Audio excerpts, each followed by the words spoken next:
अबू तालिब की हानी, माने अबू तालिब की बेटी हानी, जिनका नाम हिंद था, से मुझे पैगंबर की रात्रि यात्रा के बारे में यह सूचना मिली है। अब ये जो लिख रहा है ना, वो बोला है कि हानी से यह सूचना मिली है।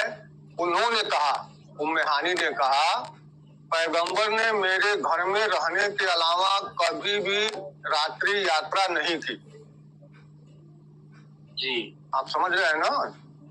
पैगंबर ने कोई भी रात्रि की यात्रा नहीं की थी। उस रात वे मेरे घर में सोए। पूरी रात जो है नबी मोहम्मद हानी के घर में सोए थे। उन्होंने अंतिम रात्रि प्रार्थना पढ़ी और फिर वे सो गए। जब वो रात में नमाज पढ़े और उसके बाद फिर सो गए, और हम भी सो गए। भोर से कुछ पहले पैगंबर ने हमें जगाया, और जब हमने भोर की नमाज पढ़ी तो उन्होंने कहा, हे हानी, मैंने तुम्हारे साथ इस घाटी में अंतिम रात्रि प्रार्थना पढ़ी, जैसा कि तुमने देखा। फिर मैं यरूशलेम गया। अब देखिए, अब हानी को जो है वो कहानियां यहाँ से सुना रहे हैं और वहां नमाज पढ़ी। फिर मैंने अभी अभी तुम्हारे साथ सुबह की नमाज पढ़ी है, जैसा कि तुम देख रहे हो। वो बाहर जाने के लिए उठा और मैंने उसका चोगा पकड़कर उसके पेट को ऐसे नंगा कर दिया जैसे वह कोई तह किया हुआ मिस्त्री वस्त्र हो।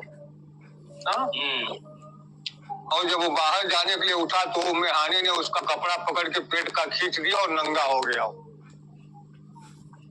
जी। उसने कहा, खुदा की कसम, मैं उन्हें जरूर बताऊंगा। अब वो अपने उसको बोल दिया ना, हाँ, हानी को मैं वहां रात में गया था यरूशलेम। जी। अच्छा, तो मैं उन लोगों को बताऊंगा। मैं अपनी एक निग्रो दासी से कहा, इस पैगंबर के पीछे जाओ, थोड़ा ऊपर करिए। हाँ, पीछे जाओ और सुनो कि वह लोगों से क्या कहता है। अब हानी को जो है हानी को तो मालूम था, रात भर हमारे पास सोया हुआ था, तो ये कब गया। तो एक निग्रो दासी को उसने उसके पीछे लगा दिया, थोड़ा जाके देखो ये क्या बकवास कर रहा है। और लोग उससे क्या कहते हैं। उसने उन्हें बताया और वे चकित रह गए और उससे पूछा कि उसके पास क्या सबूत है। अब फिर वही कारवां वाली घाटी की कहानी जो है, वो घड़ा जो है ढका हुआ था, वो पानी पे, वो कहानी आ जाती है। तो कहने का मतलब ये है कि the life of Muhammad ibn Ishaq page number 184 पे हानी की कहानी आती है। आप समझ रहे हैं ना? और रात भर जो सोया हुआ था हानी के पास, जब बाहर जाने लगा तो हानी ने उसका कपड़ा खींच दिया, वो पेट भी नंगा हो गया, क्या क्या नंगा हुआ मालूम नहीं। तो ये कहानी बताई जा रही। यही कहानी जब मार्केट में आई ना, पब्लिक में आई, तब आयशा वो बताती है कि नबी जो है शरीर से नहीं गए थे, आत्मा से गए थे।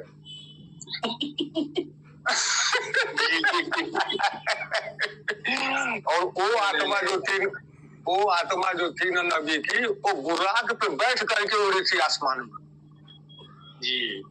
और आत्मा ने पानी भी पिया था और आत्मा ने डराया भी था। अब क्या क्या कहानियां हैं जी, समझिए। ये इब्ने इसाक लिख रहा है, हानि करी हो तो रात भर हमारे घर में सोया था, कब गया हो। बात है जी। जी, वही निग्रो दासी को कहा कि इस पैगंबर के पीछे जाओ और सुनो वो लोगों से क्या कहता है। और चकित रहेगी।